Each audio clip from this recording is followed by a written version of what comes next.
तो हाँ जी, सब बढ़िया। आज की इस वीडियो में हम जानेंगे कि आम की हार्वेस्टिंग और वाटरमेलन यानी कि तरबूज की खेती कैसे की जाती है।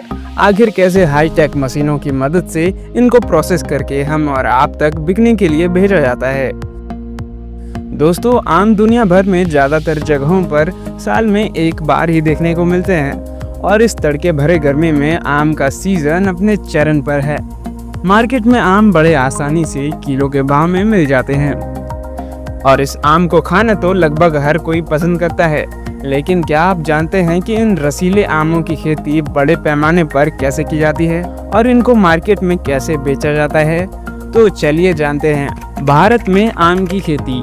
भारत में आम अपने रसीले स्वाद और मिठास से भरपूर फलों का राजा माना जाता है। भारत में उत्तर प्रदेश और बिहार जैसे राज्यों में आम की खेती सबसे ज़्यादा होती है।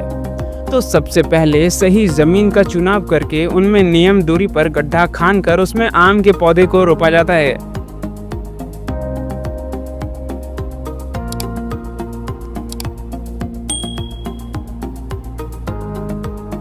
साथ ही उनमें 1 से 2 माह तक प्रतिदिन पानी की सिंचाई की जाती है और इसी तरह लगभग 3 से 4 साल बाद आम के पेड़ों में फल भी आने शुरू हो जाते हैं और इसी समय में पेड़ों में कीटनाशक का छिड़काव भी करना जरूरी होता है। और आखिरकार इन सभी प्रयासों के बाद किसानों की मेहनत उनके बगीचों में लगे आम के फलों के रूप में झलकती है। जब बागान में एक भी फल पक कर अपने से गिर जाते हैं तब समझें कि फल पकने लगा है। तब फल की तोड़ाई शुरू हो जाती है। आम को तोड़ने के बाद बांस की बनी चारी पर आम को उलट कर रख देते हैं ताकि फल से निकलने वाला गाद नीचे गिर जाए, जिससे आम पर दाग नहीं आए और दाम भी अच्छा मिले। फल को बाजार से ले जाने से पहले उनके आकार एवं वजन के अनुसार अलग अलग श्रेणियों में विभाजित कर लिया जाता है। तो अब सारे किसान आम को लेकर उनको वजन करके आम बेचने वाले बड़े व्यापारी को दे देते हैं और यह व्यापारी आम को मार्केट में डिस्ट्रीब्यूट कर देते हैं। तो दोस्तों, देखा आपने आम की खेती भारत में कैसे की जाती है। विदेशों में आम की खेती। अमेरिका जैसे देशों में जब पेड़ों में लगे आम सही साइज में बड़े होकर पक जाते हैं तब आमों को तोड़ने का प्रोसेस शुरू हो जाता है। जो आम पेड़ों के निचले हिस्से में मौजूद होते हैं उन्हें तो वर्कर्स हाथों से ही पैकिंग स्टिक्स की मदद से तोड़ लेते हैं। लेकिन जो फल थोड़े ऊंचे स्थान पर होते हैं उन्हें इस हाइड्रोलिक लेडर मशीन की सहायता से तोड़ा जाता है। यह मशीन एक ड्राइवर द्वारा ऑपरेट किया जाता है। ड्राइवर कंट्रोलर से इस बॉक्स में खड़े इंसान को इधर से उधर लेकर जाता है और इस डब्बे में खड़ा इंसान फटाफट सारे आमों को तोड़कर अपने आगे लगे स्टोरेज कैबिन में जमा करता चलता है और स्टोरेज कैबिन भरने पर इसे कुछ इस तरह खाली कर लिया जाता है। अब इसी तरह सारे आम तोड़ लेने के बाद सभी आमों को एक साफ सफाई के प्रोसेस से गुजारा जाएगा। जैसा कि आप में से कई लोग जानते होंगे कि आम के इस डंठल को जब तोड़ा जाता है तब तोड़े हुए स्थान से एक चिपचिपा केमिकल निकलता है, जो अगर आम पर ही लगा रह जाए तो आम खराब होकर कुछ इस तरह के हो जाते हैं। और इसी के समाधान के लिए सारे तोड़े हुए आम के ऊपरी हिस्से पर खास तरह के एंटी केमिकल का स्प्रे किया जाता है, जिससे आम खराब होने के चांसेस कम हो जाते हैं।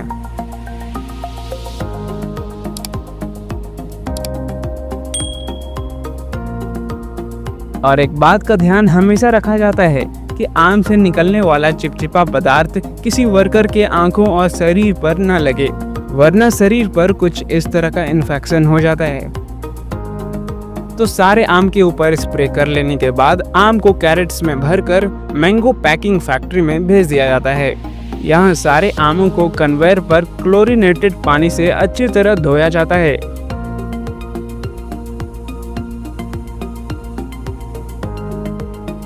उसके बाद अगले कन्वेयर बेल्ट पर वर्कर्स खराब और छोटे आम को छांटकर अलग करते हैं, जिसके बाद सारे छोटे खराब और बड़े साइज के आमों को अलग अलग कार्टूनों में पैक करके मार्केट में बिकने के लिए भेज दिया जाता है।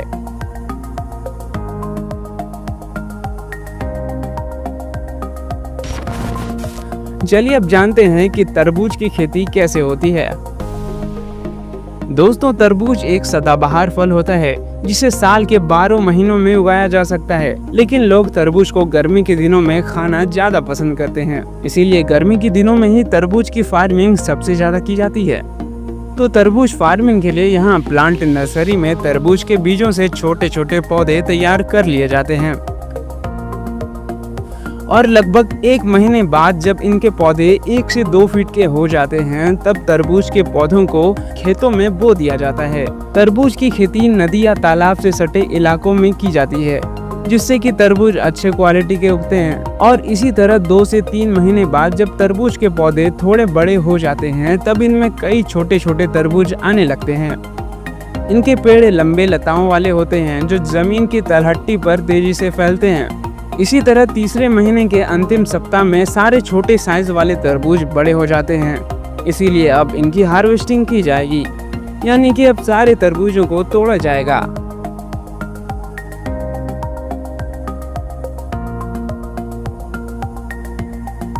तो सारे तरबूजों को तोड़ लेने के बाद उनको ट्रक में लोड करके फैक्ट्री में लाया जाता है, जहां सबसे पहले सारे तरबूजों को पानी से वॉश किया जाता है और फिर कन्वेयर बेल्ट के जरिए इनको आगे भेज देते हैं।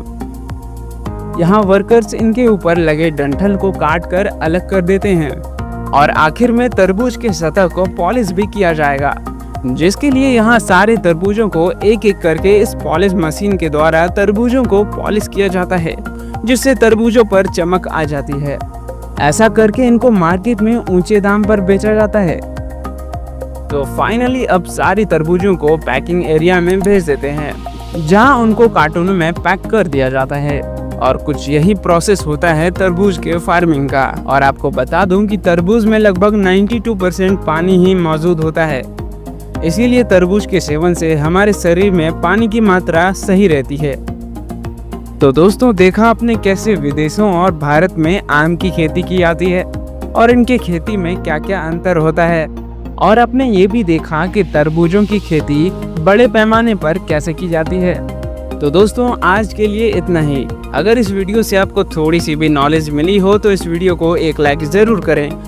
और हमारे चैनल पर ऐसे ही वीडियोज़ आती रहती हैं, तो आप हमारे चैनल को सब्सक्राइब करके भी ज़रूर रख लें। अब आपके सामने 2 वीडियो और दिख रही होगी, दोनों ही वीडियो काफ़ी ज़्यादा अच्छी है, आप इस पर क्लिक करके देख सकते हैं।